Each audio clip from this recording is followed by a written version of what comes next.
The train screeched, a finality that sucked the air from Liana's lungs. Days, how many she couldn't say, blurred into a nightmare of thirst and the stench of fear.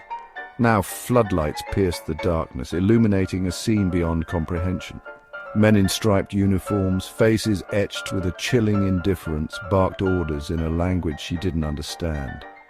Panic coiled in Liana's belly, a terror that transcended the hunger pangs gnawing at her insides. She clutched the hand of her neighbor, Rivka, her own fingers slick with a cold sweat. Rivka, her belly swollen with child, a beacon of vulnerability in this chaos. The heavy doors of the cattle car groaned open. A wave of frigid air, laced with the metallic tang of rain and a stench she couldn't place, washed over them. It smelled of burning, of something acrid and wrong. They were herded out, a mass of humanity spilling onto a ramp that stretched into the unknown. Above, the sky wept, a relentless downpour mirroring the despair that choked Liana's heart. The air itself seemed to bite, sharp and unforgiving. Liana pulled her thin shawl tighter, a futile attempt to ward off the cold that seeped into her bones. It was a cold that went beyond the physical, a chill that emanated from the heart of this place. Everywhere chaos reigned, families torn apart, mothers wailing for lost children, the elderly collapsing under the weight of unseen burdens. Above the din, the guttural shouts of the guards echoed, their words meaningless but their intent terrifyingly clear. Liana stumbled, her legs trembling from days of confinement. A hand shot out, gripping her arm with surprising strength. It was Rivka, her face pale but resolute. "Stay close," she whispered, her voice hoarse but steady. "We must stay together." But even as she spoke, Liana felt a tremor of foreboding. A separation, invisible but absolute, had already begun. The air was thick with it, a premonition of the horrors to come. The ramp was slick with rain, the concrete cold and unforgiving beneath Liana's worn shoes. It stretched before her, a grey ribbon leading into a sea of shadows. On either side, barbed wire fences like the teeth of a monstrous beast hemmed them in. Above, the floodlights cast an eerie glow, painting everything in stark black and white. The faces around her were gaunt, hollowed by hunger and fear, their eyes reflecting the same terror that gnawed at Liana's soul. They were herded forward, a silent procession of the damned. Each step felt heavy, as if she were wading through mud, each breath a monumental effort. She dared not look back, but the image of the towering gates, emblazoned with the chilling inscription, Arbeit macht frei, was seared into her memory. "Work sets you free."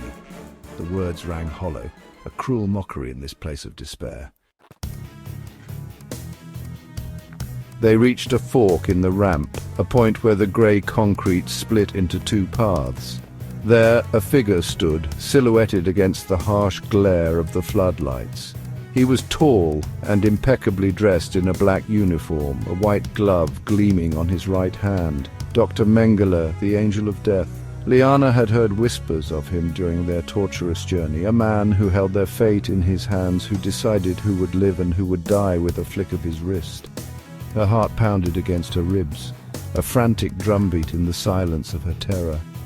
He examined each arrival with a detached curiosity, his eyes cold and calculating. A flick of his gloved hand to the right, and the prisoner was granted a reprieve, at least for now. A flick to the left, and they were condemned to the shadows, their fate unknown but undoubtedly grim. Liana watched, her breath caught in her throat, as Rivka was ushered forward. In the depths of the silent night, a pair of empty eyes stared back, devoid of life, yet filled with a story untold. The air was thick with the weight of unspoken words, and a chill ran down the spine of anyone who dared to meet that gaze. It was as if those eyes held the secrets of 1,000 lifetimes, each more haunting than the last. In that moment, time seemed to stand still, and the world around faded into an eerie stillness. There was something profoundly unsettling about the emptiness, a void that spoke volumes yet remained an enigma. And so the mystery lingered, leaving behind more questions than answers and a lingering sense of unease that refused to be shaken. In the heart of turmoil, a mother stands at a crossroads. Her decision, a blend of love and sacrifice, will shape the future of her family. She weighs her options, knowing that each path carries its own set of challenges. Her heart aches, but her resolve is unwavering. This is her choice, and she must live with it. As the night falls, shadows emerge on the ramp.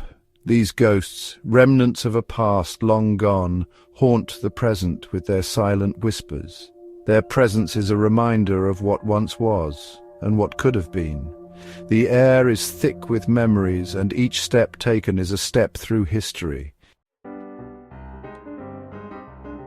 Survival often comes at a steep price. In the struggle to stay alive, sacrifices are made and lines are crossed. The cost is not just measured in resources, but in the toll it takes on the soul. Each decision, each action, is a testament to the will to endure, no matter the cost. With every breath taken, a small victory is won. In the face of adversity, even the simplest act of breathing becomes a triumph. It's a reminder that life, in all its fragility, is precious. Each breath is a testament to resilience, to the unyielding spirit that refuses to give up.